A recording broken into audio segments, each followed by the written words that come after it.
Bismillahirrahmanirrahim. Alhamdulillah Rabbil Alameen. Wassalatu wassalamu ala Rasulillah. Okay, so this is going to be the first of right now 11 videos on what we call the 11 teacher rules of law.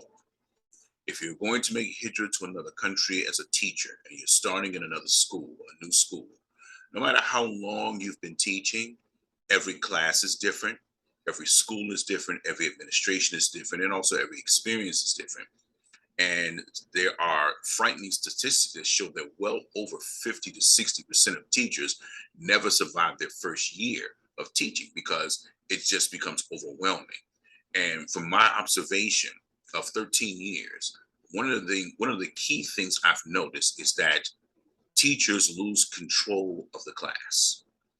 Now, that doesn't necessarily mean that students are jumping all over the chairs and throwing wadded up pieces of paper at each other, but it means that the teacher has failed to establish themselves from the beginning.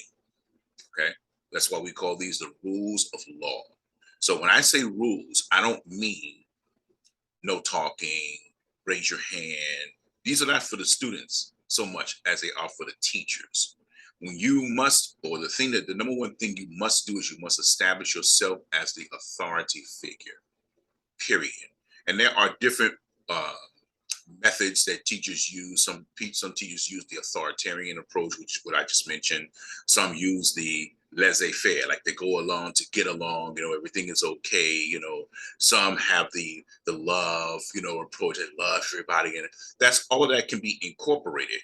But at the end of the day, no matter what your teaching style is, you're still responsible for communicating the curriculum, teaching it effectively, and then you have to answer to the administration for anything that you have missed or that's deficient.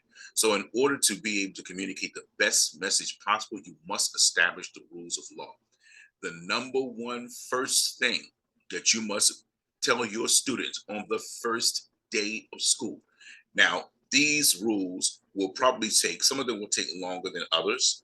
Okay. I give my students normally about 2 to 3 weeks to get accustomed to it. So it's not like I dropped a napalm bomb on them, from the first day and that's it, because they've never met anybody like me. They've never met anybody like me. So because of that, that takes some getting used to. And more than likely, you're going to be doing things, as I have, that none of your counterparts are doing because they didn't know that they should do it or that they could do it or that there was a benefit in doing that. So the first thing, there is no shouting. I use these exact words. I tell them, I will not, I absolutely refuse to yell and scream in this classroom. I won't do it. All of you understand a certain amount of English, and all of you can hear pretty well. So if there is something that I have told you to do and you haven't done it, there should only be 2 reasons for that. Number one, you didn't hear me, in which case you need to get with me and ask me, what did I say? Can I repeat that again? Or 2, you didn't understand me, in which case you need to come back to me and say, can you repeat that? I didn't understand that. Other than that, I expect it done. That's it. That's your number one rule. No yelling, no shouting, no screaming, no cursing, no using bad language, no naming and shaming, no calling people out. Okay, none of that, because these are classic signs that you've lost control of the class. And when you lose control of the class, you eventually lose respect. Now, let me tell you why teachers revert to this from my experience. When an adult is yelling and screaming at a child, it's traumatic. Trust me. The student might not let on because he or she doesn't want to be embarrassed in front of their peers and their classmates, but it's traumatic. So consequently, when a teacher is going on a tirade of yelling and screaming about what this and that, everyone's quiet because they're kind of in shock. They're kind of in shock. So they're like, and so what's happening is after this tirade, the teacher blows this steam off their chest. They say, oh, I gave them a stern talking to. And they were very receptive and they listened. And I think I got through to them this time because they knew I wasn't playing with them and da, da, da, da, da. No, you traumatized them for the moment. You traumatized them. Okay. And in somewhere inside of that rant that you went on, or that yelling and screaming, you made some type of threat. I might have to change this series to 12 rules of power. Okay. But I'm going to include it here in this video. You made a threat that you couldn't carry through. This is major. Major. Never make a threat for an action that you're going to take against a student unless you have the ability to carry the threat through. Why? If you make Hijrah in the Middle East, these kids will run to the principal every time. They will run to the principal and they will complain about you all the time. That's okay. Don't get discouraged by that, because kids are kids and kids don't want to change things. So they want to do things the way they've always done it, with the teachers that they've always done it with, and they don't want anybody to disturb, their pattern. So they're going to complain. We don't care about that. We don't care about that. As long as the lessons are being put forth through, as long as you are prepared, as a teacher with all of your materials and your lessons, you're qualified, you know your craft, you know what you need to do to get the most out of your students. We don't care that they complain. Let them complain, because the complaints will start from here and they will gradually subside. Parents will also complain. We're not worried about that. Okay. And I'll teach you, or I'll give you some advice or some tips on how to deal with parents like this in other videos, inshallah, if I don't forget. So inside of that threat that you made, when they go to the principal and they said, Mr. So-and-so said he's going to do this and this and this and this, or he did this, the principal or the owner, the headmaster, whoever is in authority above you that you answer to ultimately, not your department coordinator, not people like that. I mean, ultimately, like the one who can make and break the laws in the school. They're going to say, okay, let me talk to Mr. Idris about that. They'll come back to you. Hey, you said this to the student. You did this, this, and yeah. I'm sorry, Mr. Idris, we don't do that here. I'm sorry, Miss Fatima, we don't do that here. I'm sorry, Miss Khadija, we don't do that here. I'm sorry, Mr. Abdullah, we don't do that here. The students, you're not allowed to do that to the students. So now you have to reverse your decision. You have to reverse what you went on. And the student, he says, victory for me, chalk up number one. And that sends a wave to the rest of the students that if they don't like something you did, all they have to do is just go to the principal. And the principal will make it go away. Okay, so part of that is understanding the scope of your authority. Okay, but you won't reach this point if you establish that number one rule. Because if I'm not going off on a tirade, if I haven't lost control, if I hadn't gotten into my feelings and my emotions and I'm yelling and screaming, I would not say the thing that I said that later got turned back on me. No yelling, no screaming, no bad language. This next part, I'm going to say this and just take it like you hear it, okay? There was a brother one time, he explained to us, he said, many of us have been in the dunya longer than we've been in the deen. And so there is a natural tendency to revert back to what you know from what you used to do. We do what we know. So, for some people, if the diplomatic approach, if the nice approach, the calm approach, the respectful approach, that stuff doesn't work, then we go back to the street. Because you got the right one. You got the right one today. I don't know who you think you're dealing with. Let me tell you something. You can't do that. You are not in your home country. You are not in the street. You are in the classroom. Conduct yourself accordingly, Abdullah. Ya Amatullah. Conduct yourself as a professional, because that is what you are. And if you're not a professional, fake that until you make that. Give the administration the impression that you are a professional. There are a lot of things you can do to regain control of the classroom where you don't sacrifice your integrity, your dignity, and your honor. And on top of that, you are a Muslim. We don't do it like that, like we used to do. We don't. Now, can you add a splash of it? a splash here in terms of your, mentality and how you recognize signs and what you can do to cut off certain types of behavior patterns because you have that instinct from life experience. That's fine. That's perfectly okay. But you can't revert back to your bag. You can't do that. You can't go back to your old bag because that stuff doesn't work. Number one. Number two, when you did that in the street, that was kind of like an understood thing that, okay, this person's obviously he's crossed the line, and now, whatever happened had to happen because that's what happens. The people you're dealing with don't know that. They're kids. I don't care how much hair they got on their face. I don't care how developed they are. I don't care how much funk they got under their arms. They're kids. 17 years old, 18 years old, and you're 35, 40. You're old enough to be their mother, father, or grandfather, depending on the grade level you're teaching. So they're kids. For me, anybody under 35 years old is a kid. That's what it is. He or she hasn't had enough life experience. Now, I'll tell you the other thing that happens as we close out. I'll tell you the other thing that happens when you establish this principle of no yelling and screaming. A few things. Number one, you maintain your blood pressure and your stress level. I had a partner teacher of mine that in one school I never teach girls. I always teach boys. She teaches the girls, so we're partners. We're teaching the same curriculum, same grade level, same subject. So we have to meet on a regular basis when we are planning our exams to make sure that, yes, you indeed have covered reflexive and intensive pronouns. I haven't covered XYZ story with the reading comprehension skill of inferring and like that. Okay, well, we need to X that out, or how far did you get? You're gonna have to strategize and like that. And so in the course of that, she would tell me like all the drama and the fitna and the problems that she was dealing with these girls, man.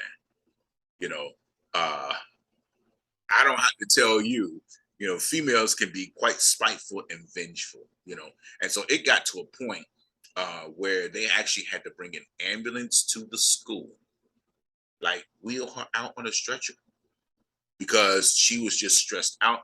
I think she passed out for a second or she fainted or something, just from yelling and screaming and just ultimate frustration. I kept trying to tell her, you don't need to go through that. You really don't. So by maintaining this rule, this number one rule of no yelling and screaming, you get a hold of and maintain your health.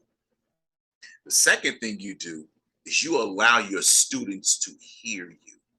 And what I mean by that, they hear you speaking to them and not speaking at them.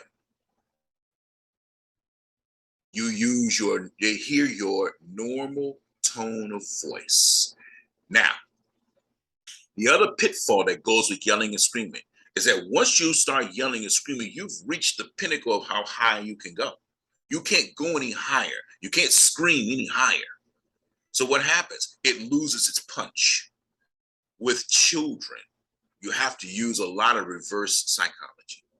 So if I'm speaking to you and we're going over these lessons and you continue to keep talking, for example, Ahmed and Khalid, partners in crime, always talking, always chatting in the class.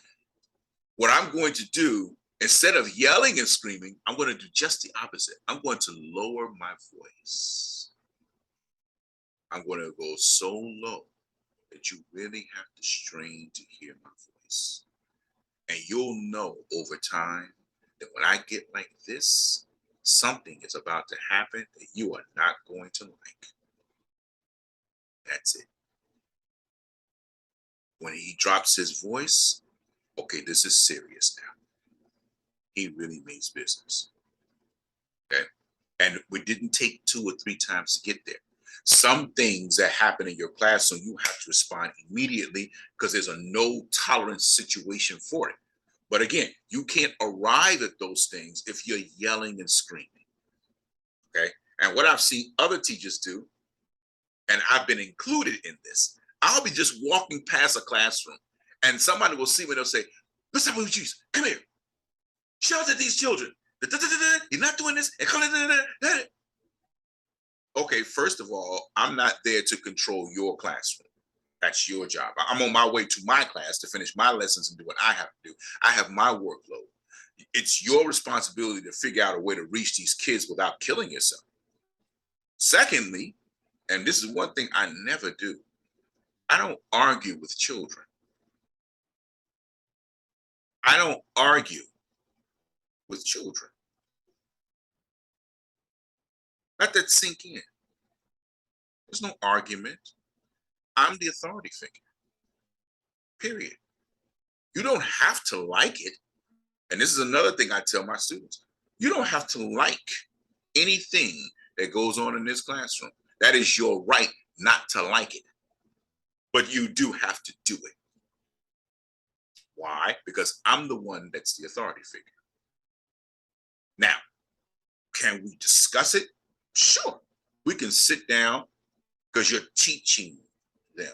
The teaching goes beyond just lessons and writing stuff on the board and homework and classwork.